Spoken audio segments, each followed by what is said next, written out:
My name is Lynette Osler. I'm a critical care nurse at Mercy Medical Center in the cardiovascular area. So what are some ways to prevent and stop the spread of COVID-19? First and foremost, all the things that we've been told throughout this whole entire time starting in March. Good hand washing, and that's over 20 seconds. The other thing is that we want to make sure that we use our hand sanitizer, keep our 6 feet distance, and wear our masks. As uncomfortable it is for wearing that mask. That 10 minutes that you're in a grocery store, consider a frontline caregiver who's wearing a tighter mask for 12 to 16 hours. Staying safe is first and foremost considering where you're going. If it's a big crowd, you might want to stay back and not consider that. We're in a point now during this pandemic that if the state shuts us down, it's not going to be good. People are going to lose their jobs. People are going to be in their houses. People are going to be alone. So by all means, wear your masks. If you have to go out, make it for a short period of time. Don't worry about that long grocery list. And make sure that you're hand washing when you leave a grocery store as well as when you get home. And use your hand sanitizer. One of the things that I want you all to consider that is during this winter months, the outbreak is most likely going to get worse. And as we have been exhausted for the last 8 months as Americans, following all the measures that were asked of us during this pandemic, we want to look forward to celebrating holidays with families. These next holidays are very, very important to a lot of people, myself including. We need to take in consideration that we want to see the next holiday as well. So the crucial point of this is to have sacrifices or adjustments, and families need to weigh the risks and benefits of having these gatherings. They can contribute to a new surge. One of the things that you want to consider is avoiding gatherings as much as possible, wearing your mask and social distancing. If you're trying to decide whether or not you should get together, health experts say that the decision should be based on factors such as health risks to those attendants. So you want to know that, like, grandma is elderly and grandma might be diabetic, she might have asthma, things of these sorts. And grandma would like to see you next holiday as well. The level of precautions the guests can be taking. If you're asked to have a gathering and you have people that you are not normally living with, what they suggest to you is to continue that 6 feet distance between you and them. Wear a mask, and once your guests leave, to cleanse your area good with Clorox or Clorox wipes. The kind of travel to locations, you want to really consider flying. Driving in a car may be better, maybe not going at all. What should you do if you notice symptoms or think you should be tested?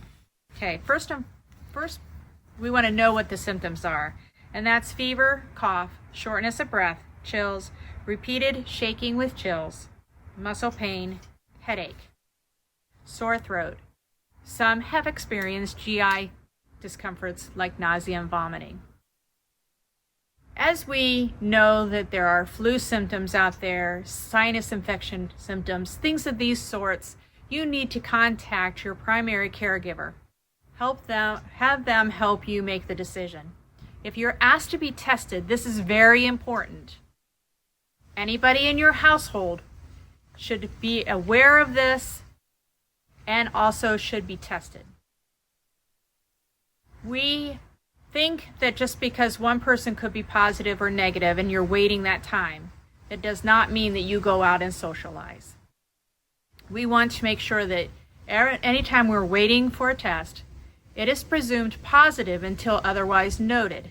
Therefore, you need to quarantine. And do you have any last thing to say to the people out there during these times?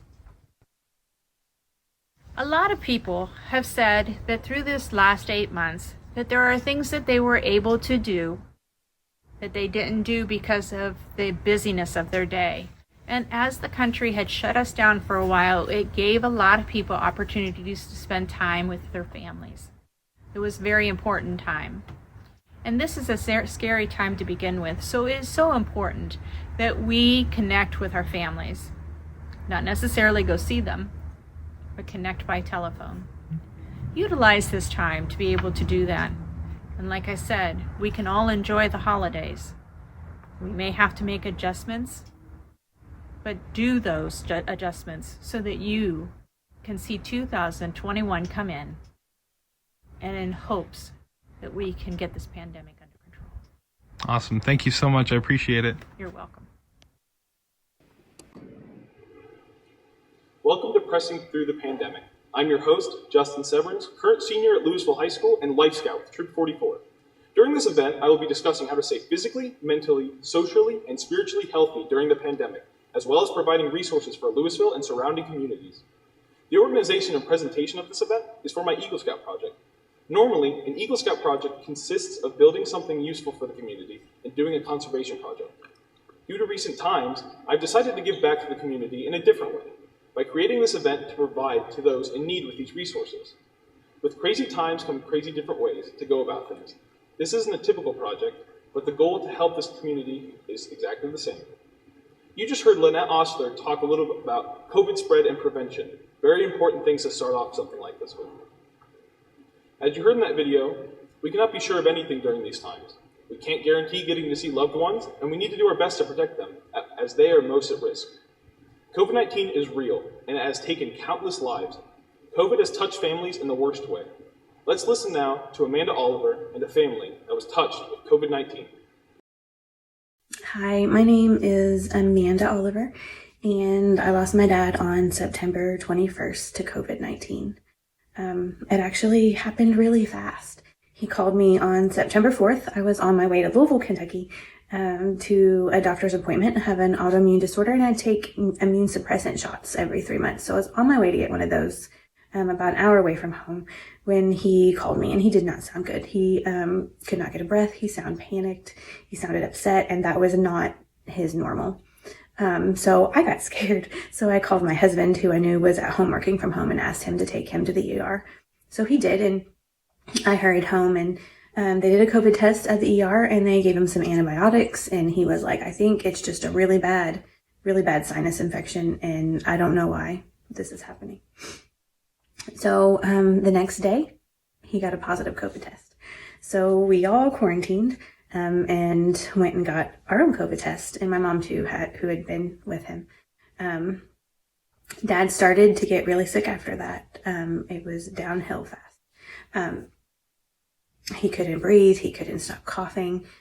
He was a mess. His oxygen saturation was, had the little home pulse ox was like in the very low 80s, 70s. Mom got sick too, but she got sick differently. She had all of the stomach stuff and ended up in the hospital with dehydration and some things like that. But Dad ended up in the COVID ICU, and he stayed there for 2 weeks. And during that 2 weeks, honestly, it was torture because we couldn't be there with him. Excuse me. Or talk to him, really, because he couldn't talk. He was on a mask, and they kept him on his stomach most of the time. And so the Thursday before he passed away, they called my mom and said that he wasn't doing well. They didn't think that this was going to turn around. For her, that was really hard because I don't think she understood how bad and desperate of a situation that he was in, because we hadn't really been able to really see him and know. He was able to make it through the weekend. During that time, we had 3 FaceTime calls with him as a family, my sister, my mom, and I. He was sedated, but we were able to talk to him and pray with him. So he made it through the weekend, and we took that as a positive sign. But he was still going downhill. He was hanging on really tough though. And on Monday morning, my mom called and said, will you go with me to the hospital? They're going to let me see your dad. I don't think he's going to make it much longer, which I was shocked because I didn't think that that was even a possibility. I'd spent most of my days sitting on the roof of the hospital because that's as close as I could get. They agreed to let me go in to his room with my mom because she didn't think she could do it alone. She was still very weak at that point. She was no longer contagious, so she was able to be there, but we had to go to the COVID ICU floor. A nurse took us up there, and we had to do the N95 mask and the visor things. They have a name, I can't think of it right now.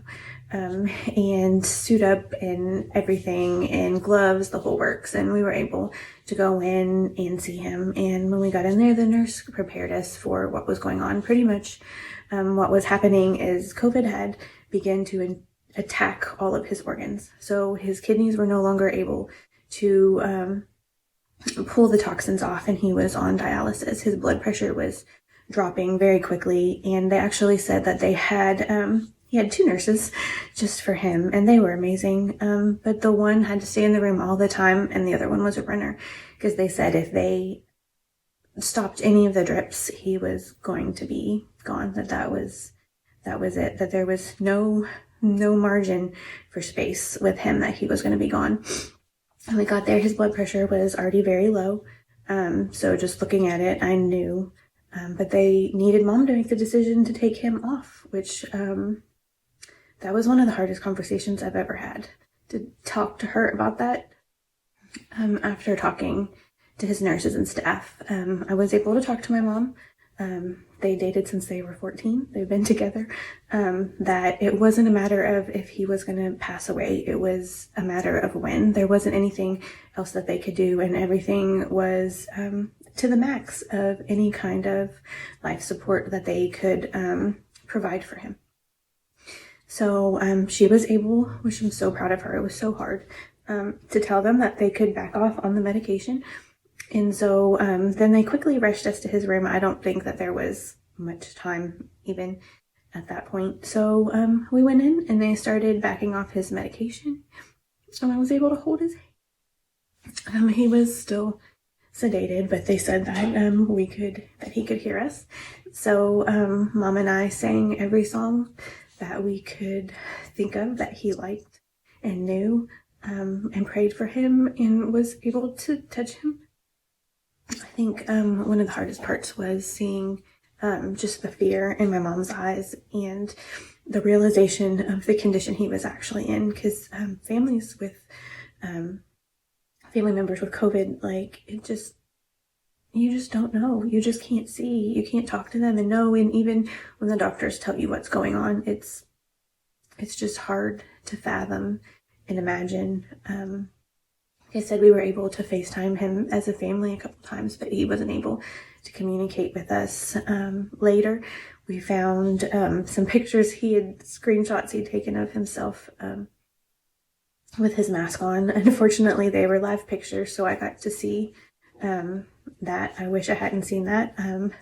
I also wish I didn't have the picture of him on the ventilator in my mind in the screenshots or in real life. That was really hard to watch. It's really hard to watch somebody pass away on a ventilator and not be able to talk to them.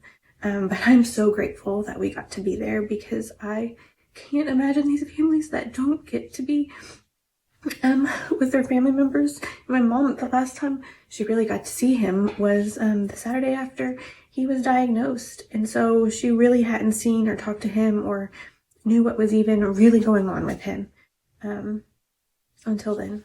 Another thing that was really difficult is realizing after the fact that he knew.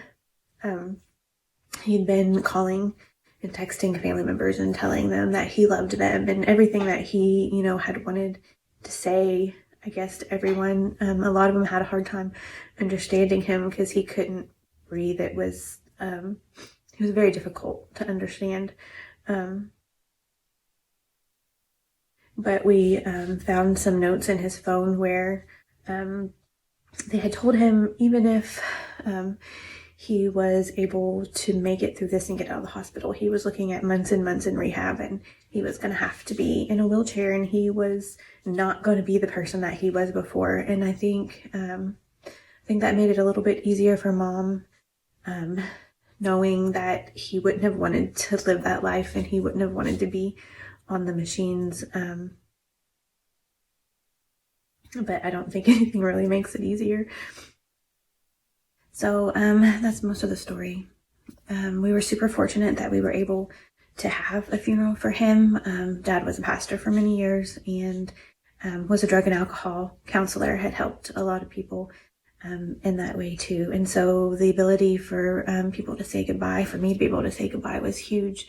I know a lot of families, they don't have that right now. I know at least in our state, numbers are going back up again, and so funerals are not really happening. But it's just one more thing that families lose in all this. I know my aunt passed away in March, and her family wasn't even able to have a funeral for her, really. My dad did a service for her at that time, but it was just her husband and kids. And it's just really, it's difficult to explain unless you've been in the situation. Like, I really don't even think that I've done this justice at all to explain to you what it's like to lose somebody in this way, to not be able to be with them, the roadblocks, the controversy that surrounds it, where people are still, even on social media, saying it's not real, it's a joke. You know, it's not. I promise you, it's not. Yeah, so that's the story. He was 67 and very loved and gonna be very missed.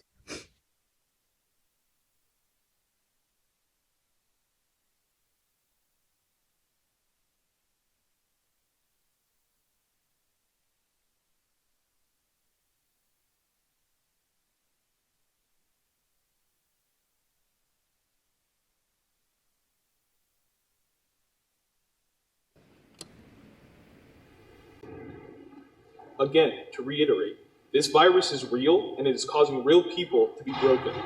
Failure to take proper precautions is costing lives on the daily. We need to be careful and safe as we move through these next few months. Not following directions can lead to another lockdown in our country. On another note, being locked away at home while you're quarantined in a lockdown can cause you to go stir crazy. If you don't keep yourself busy, luckily, there are plenty of things you can do at home to pass the time. Here's my sister Sarah describing one of her favorite things to do while being trapped inside.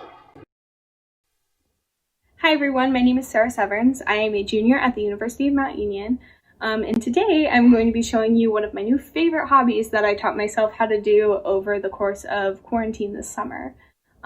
So what I like to do is called macrame. It is really just tying lots and lots of knots over and over again. It's a type of handicraft to make textiles and things like that.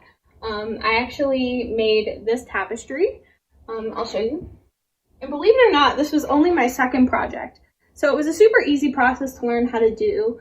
And it honestly looks like something you could spend a ton of money on at a home goods store. But I was able, after like about 6 hours, I was able to make this myself. So it's a super fun craft to learn, easy for lots of people, especially if you're a Boy Scout and you know how to tie lots of knots already. It's a lot easier than picking up something like knitting or crocheting, in my opinion. So yeah, it's something that has really helped me get my mind off of the daily stresses that I have to go through and that I'm sure you are also going through too. It's a really good way for me to kind of wind down, make myself a cup of tea, put on a podcast, and I would sit for a couple hours and just work on a macrame project. Some examples of other things you can make bags. I made this tea cozy that I keep my teapot on. I mean, there are lots of different projects you can do, and there's lots of different tutorials on YouTube. I just hopped on YouTube and found something similar to this, but this is actually a design that I created myself. So like I said, it's super easy to learn how to do. All you really need is internet access to learn how to make some of these different knots. This one was only made using about 3 different knots. So once you know how to tie those, that's really all you need to know. I got this spool of cord. So you're just gonna need like a thick string. I wouldn't recommend using yarn because it's a little too small. This is, I believe, 3mm cotton cord. I just bought it off of Amazon. It's pretty affordable. You can also get it braided. This one's just unbraided. I think it feels better. But yeah, and then you just need a sort of dowel rod or a stick or whatever to hang it on, and then you're all set. So I'm going to show you one of the knots that I use to make this. Oh, stop swinging.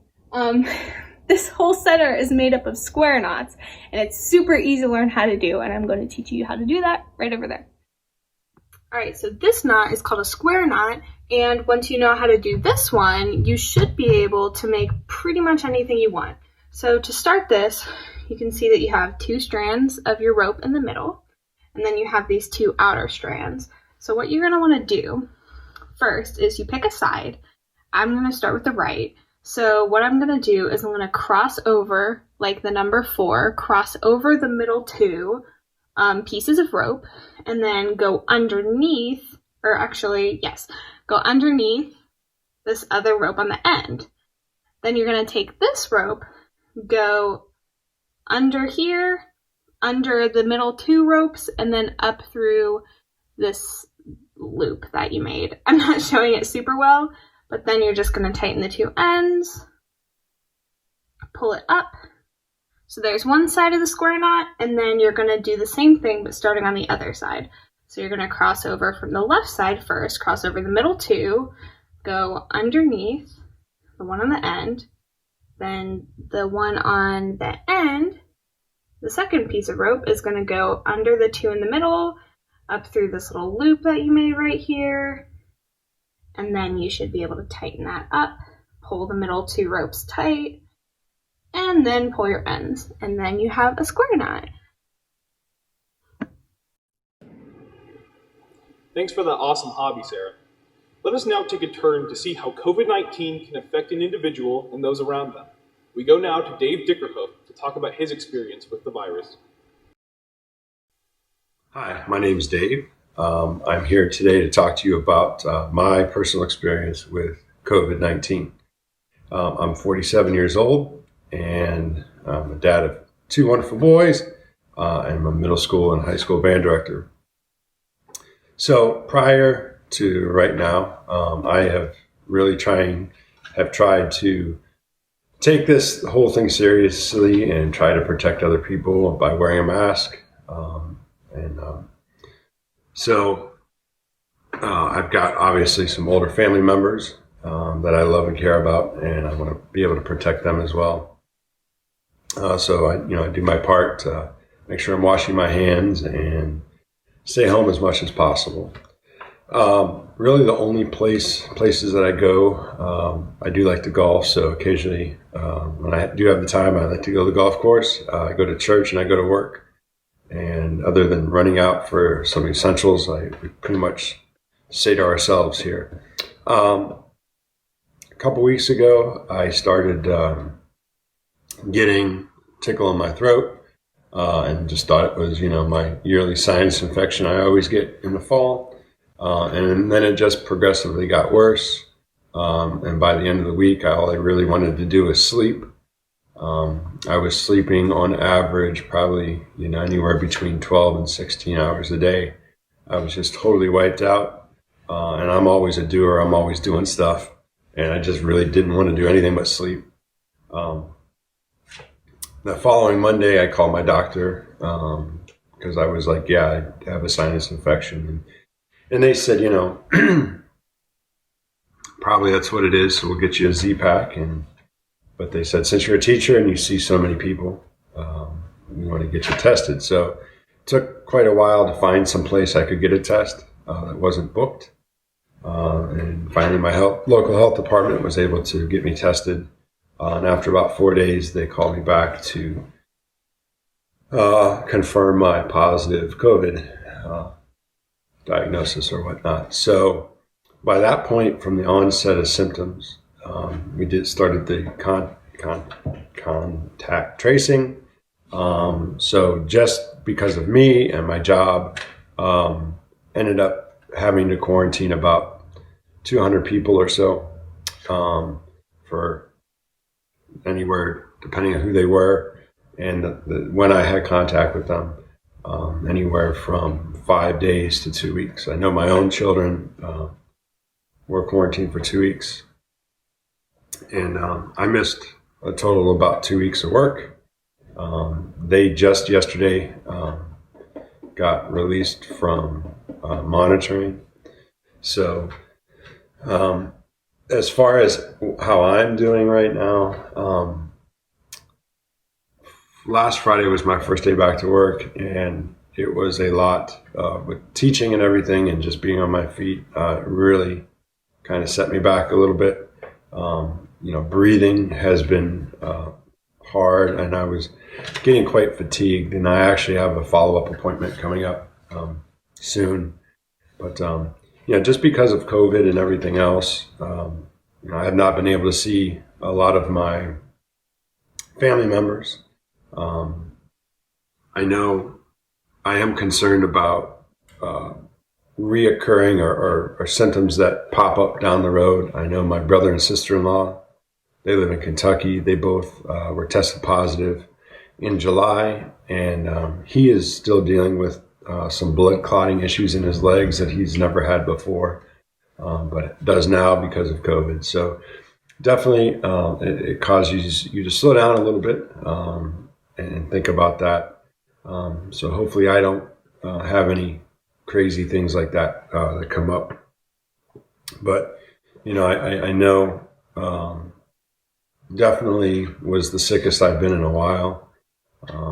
I just urge everybody to take this seriously because we all have loved ones of different ages that we care about. And sure, you may be young and it may not affect you, but guarantee you have somebody that you do love that it could affect. So I just want to thank Justin for allowing me to share my story. Hopefully it will be help to somebody else. Thank you.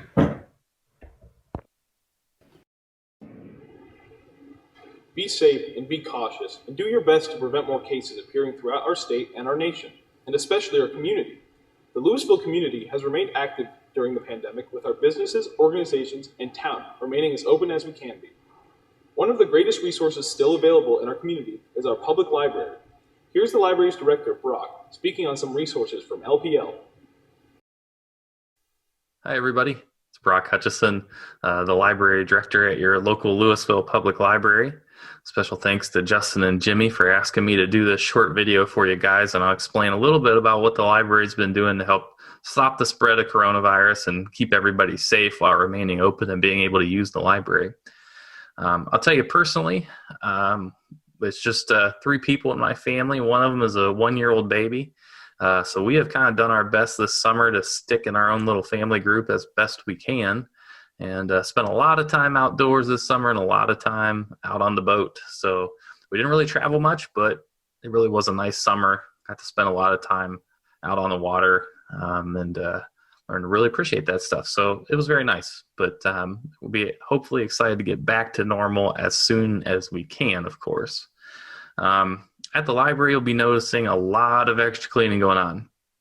So we have hospital-grade disinfectant. We disinfect all of our surfaces every day, clean the bathrooms constantly, and you'll even notice that as soon as someone is done with a computer at the library, the first thing we do is grab the disinfectant and walk over and wipe off the computer. We monitor that very closely. So that way you can feel extra safe when you're coming into the library. Of course, everybody's required to wear masks. Our staff are all required to wear masks. And there's even a barrier at the front desk, so you can feel extra safe when you come in, feel like, distanced and masked and as safe as you can possibly feel during a pandemic while you're using the library. We've also gone to a lot of online events and story times. I know they're not the same. We miss you guys too. We want to go back to in-person events as soon as it's safe, and trust me, we miss having them in person. But the online events have gone well. I hope you guys are enjoying them. You'll notice some special celebrity guests at different times. We've had the Drumline, the Majorettes, Chief Bordner, and even Mayor Pat, and they've all been great. So hopefully you've enjoyed those videos. We're doing our best to provide quality, original content for you to enjoy on all of the library's social media. We have done a few outdoor activities and events. Started a few weekends ago with our trick or treat with the Louisville Area Chamber and the Louisville Area Y. Over 300 people actually drove by and saw us, picked up treat bags and candy. It was a drive-through event, and again, I know it's not the same, but it really was fun. It was nice to see everybody and get out and say hi to everybody again. So we're going to continue doing that. We have our Santa Day coming up on December 20th. Will also be a drive-through event in the parking lot, and Light Up Louisville on December 6th, which will also be a drive-through event, and we'll be taking part in that. And so they'll all be drive-through, staff will be masked, and the outside of the library will be decorated for the first time ever, which is super exciting. So we're really looking forward to that. On the inside of the library, however, we're doing our best as well. When you bring an item back to the library, that item is quarantined for 4 days. So as soon as you put it in the drop box, we take it from there and put it on a cart, and it doesn't go anywhere for 4 days. That's the state guideline right now for how long the virus could live on an item or, piece of paper. So that's what happens. So if you'll notice sometimes whenever you're check your account, items aren't scanned out of there right away. Well, that's why, because they're being quarantined. So after the 4 days, we put them back on the shelf. They're safe to go back out to the rest of the public. We're also updating all of our restroom fixtures to touchless. We have the work scheduled. It's just a matter of getting in all the parts because everybody's making those same upgrades. We're also upgrading our air handler in the library, so you can be sure that all of the air purification and HVAC going through the library is as clean as it can possibly be. Those upgrades are all paid for out of the Coronavirus Relief and CARES Act funding from the state government. And so those are not things that we had originally budgeted to do, but we were able to be gifted or granted those monies and to do those kinds of upgrades and work. We were also given a grant for $3,000 from the state library to start a hotspot lending program. So if you're in need of internet, stop by the library. We have actual Wi-Fi hotspots that you can check out. You can work from home with them. You can do your schoolwork from home with them. Whatever you need, take them with you if you're traveling, and check them out all free with a Louisville Public Library card. So with that, I hope everybody is staying safe and healthy in these trying times, and we will all get through it together, right? So, all right. Thank you.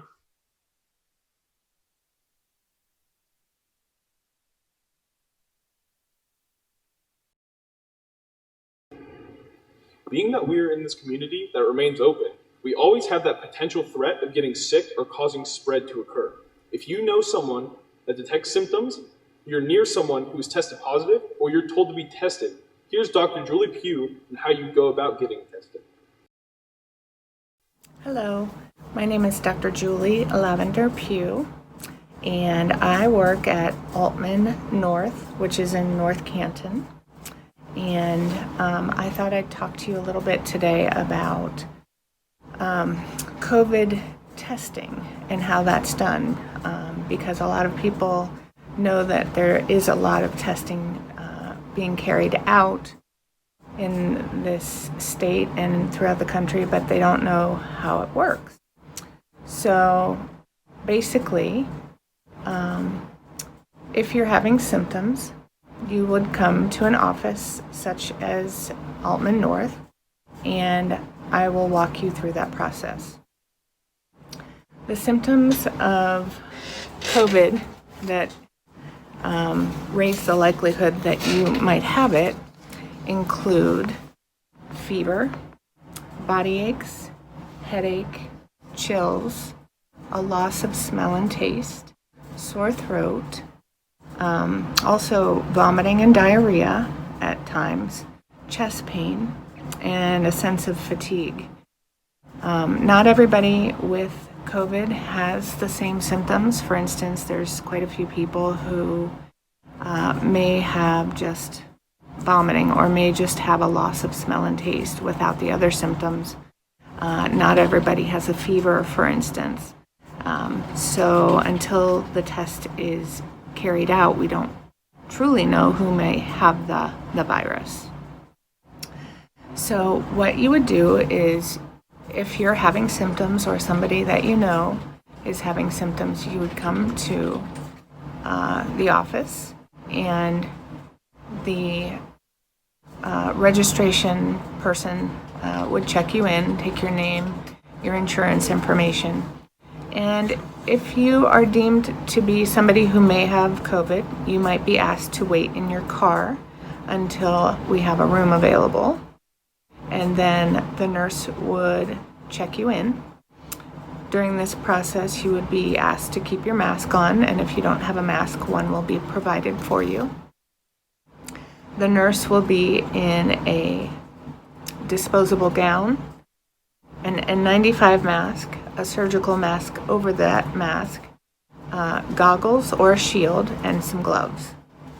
You will then wait in the room, and while you're waiting in the room, you will be asked to fill in this form. This is a standard form that is put out by the CDC, the governing body for health in our country, Centers for Disease Control.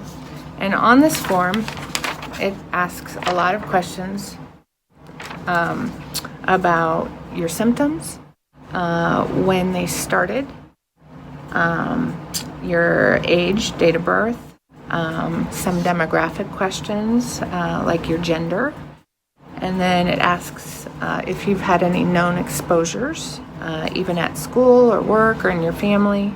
It will ask you if you've traveled recently, either internationally or nationally, and whether you are a healthcare worker. And also it will ask you if you have any underlying health conditions, such as asthma, heart disease, diabetes, things like that. And then I'm going to walk out here. I'm going to show you. Oh, hold on, I have to put my mask on because I'm walking through the building.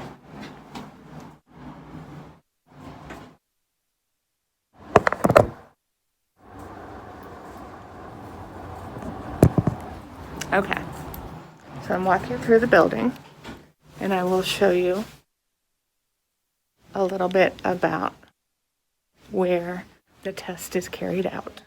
I am now standing outside of Altman North, and right behind me you can see a few parking spaces.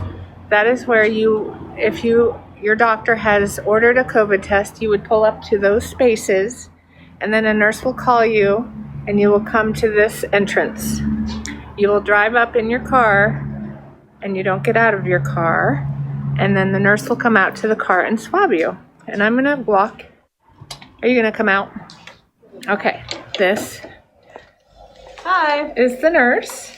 this is what we call our transport medium. So after we collect the swab, it goes in here until it gets to the lab. I'll show you the actual swab. And we do what's called a nasal pharyngeal swab. So it actually comes down this way, and then you twist, and it's in one nostril out and then into the other.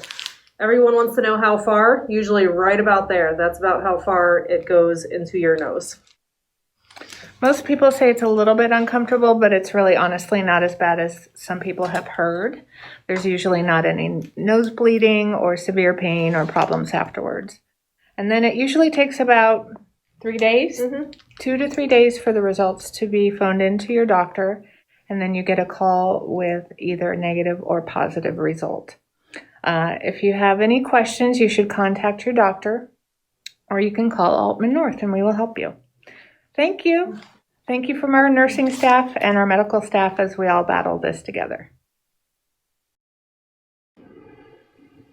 As well as awesome places like the library, many food places in Louisville have opened up and changed their policies to allow for the people in the community to safely utilize their functions. We first look at Scratch Steakhouse and Lounge and see what they've done for the community. All right, so what's your name and what do you do here? Demond Germany, owner of Scratch Steakhouse and Lounge. Awesome. How long has Scratch been open? A year and 2 months. Awesome. What kind of food and drinks do you do here?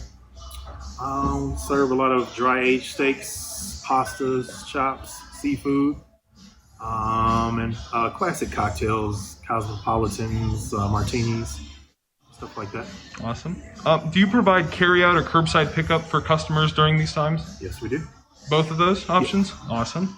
And have you done anything in the community to help people during these times? Yes, we've donated a lot of food to local pantries. We've donated a pancake breakfast for all of the students who receive subsidized meal program assistance at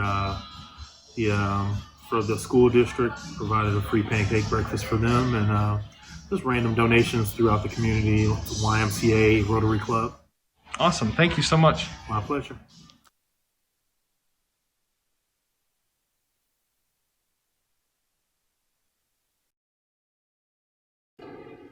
Next, let's look at Zealous Nutrition, whose goal throughout this pandemic has been to keep people healthy and satisfied with their drinks. All right, what's your name and what do you do here? My name is Jade. I am the owner of Zealous Nutrition. So Zealous opened in September of 2019, so about a year ago. What kind of drinks do you do here, and what are their health benefits and stuff like that? Okay, so when you come in, we have the whole menu up here of all shake flavors. They're the main drinks that we sell. So when you get a shake, you get a tea with it. It's the same price. So you get your tea and your shake. We put aloe in our teas. The aloe helps with indigestion, heartburn, acid reflux. It just soothes your stomach. We put it in every tea, so you don't have to drink it separately. The teas help with energy. So they have natural caffeines. You'll get energy. It'll boost your metabolism. By just drinking one tea, you can burn up to 80 calories. And then the shakes, they are meal replacement protein shakes. So they have 18 grams of protein, 21 essential nutrients and vitamins. They have less sugar than a banana. They're diabetic safe, kid safe, pregnant safe, all of that. Anybody can drink them. But yeah, we have a bunch of other things too. There's a bunch of different boosters you can add to your teas or your shakes for extra benefits like fiber, extra energy, benefits for new moms, kids boosters, all kinds of stuff. We also have like healthy snacks, but the drinks, as far as the tea and the shakes go, are our main things that we provide. Awesome. Do you provide curbside pickup or something like that? Yeah, definitely. So especially now with the times, we know that a lot of people, one, either don't have the time to come in, or they would just prefer for cleanliness to just pick it up and not have to come inside. But yeah, you can text or call your order ahead to our phone number that's on our Facebook and Google. And you just tell us what you want and tell us what car, when you'll be here, and we can run it out and give it to you. Awesome. And then I was on your Facebook and I saw that you're posting about events like drumming, yoga, and stuff like that. Yes. Are there some events that you want to mention real quick? Definitely. So we do a lot of free workout classes for the community. So right now we're doing drumming. Drumming is a full body cardio workout. It's completely free. Anybody can come. It pretty much is just, it's kind of like Zumba, where we play music and you have a bucket, a ball, and drumsticks.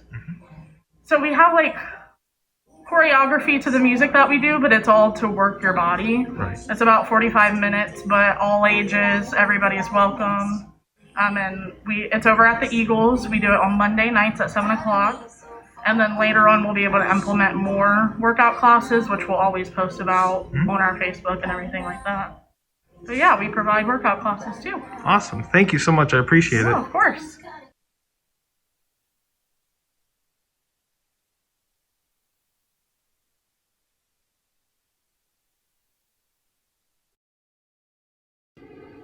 As our community continues to move about and operate, here are some things happening at Louisville schools. The high school marching band, led by director Christopher Bleininger, while not being able to compete in a competition season or at away games this season, had a very successful football season, providing halftime entertainment and music in the stands during the home football games. The marching band participated in the homecoming parade on October 30th, marching around Louisville and playing a little at the green space in town. The band now moves to concert season and hopes to perform at concerts, taking precautions like special playing masks and bell covers being utilized. The high school Louisville choir has successfully performed a concert on October 13th at the middle school, being able to safely distance themselves and sing for a small group, mostly consisting of the singers' families. This event was also live streamed for the viewing pleasure of the public and community. The varsity singers of Louisville High School look to continue singing to the community during the holiday season, most recently singing at Paradise Church for their Sweetest Day event. For inquiries about inviting varsity singers to sing at socially distanced or safe event of yours, contact the choir's director, Sarah McVaney. The National Honor Society is doing their best to stay active in the community during these tough times. The NHS has already completed a successful community trunk or treat event, as well as completing their pepperoni roll fundraiser, raising over $2,400. National Honor Society plans to do a Salvation Army bell ringing at the Walmart on 62 on November 30th until 5:30. The NHS is also planning on donating food for 5 local families in need during the Thanksgiving and holiday season. Something so important to us during these times is staying spiritually healthy. Our last video comes from Pastor Matt Stahl from here at Passion Church in Hartville, speaking on how to stay spiritual during a pandemic. I am Pastor Matt Stahl with Passion Church, and I have been asked to come to you to share just a few scriptures, an encouraging word on how to press through this pandemic. And so I want to give you some scripture in Philippians and Colossians and try to encourage you a little bit, because right now we all need some encouraging. And I know my encouragement, as I've been pastoring 14 years, I've never had a season that I'm in right now, trying to pastor through this pandemic, and myself trying to find some encouragement. Lord, what are we doing? What can we do? How can we continue to go forward with this pandemic and have faith and hope and joy? And one of the scriptures was in Colossians chapter 2, verse 7. It says, starting verse 6, as you therefore have received Christ the Lord, so walk in him. Number 1, walk in him. 2, rooted and built up in him and established in the faith as you have been taught, abounding in it with thanksgiving. So that's right there. If we can just know, rooted and built up in him and established in the faith. We must be established in our faith if we are going to continue to pursue and be hopeful and be joyful. So then it says that we can, be taught, abounding in it with thanksgiving. Be thankful. We're getting ready to come upon a season of Thanksgiving. I like to thank God before things happen. I'm thanking God for the end of this thing. I'm thanking God for the blessings that are coming. I'm thanking God for the hope and the joy and the peace that I feel. Philippians 4, 6, and 7. It says, be anxious for nothing, but in everything by prayer and supplication with thanksgiving, let your requests be known to God. And the peace of God, which surpasses all understanding, will guard your hearts and minds through Christ Jesus. So if we will just stay connected to God, his word, and be anxious, which means don't worry about a thing, which may seem easier. It's easier said than done during this pandemic. But if we can just be anxious and worry about nothing, but in prayer and supplication, make our requests made known to God, he will give us the peace of God that passes all understanding. All understanding means things that we can't even fathom right now. God will give us the understanding if we just trust in him. So put your faith in him, put your trust in him, and allow the Holy Spirit to give you the peace that passes all understanding. I'm praying for you. Again, my name is Pastor Matt with Passion Church. It's www.passionchurch.us. We're just praying for this pandemic. We're praying for people watching this today, that you will be blessed by what you hear on this panel. And we're just trusting that we can all find ways of hope and joy and how to cope with this in our own way. But I know my way is by faith in Christ, is to get through this. That's the only way I know. God bless you and have a great day. Thanks, Pastor. And thank you all for watching. This event wouldn't be possible without the help from so many people. Thank you first to Lake High School for allowing us to use their facility to record. Thank you to those who gave videos, interviews, and information used in this event. And thank you all at home for watching and sharing this to help out the community.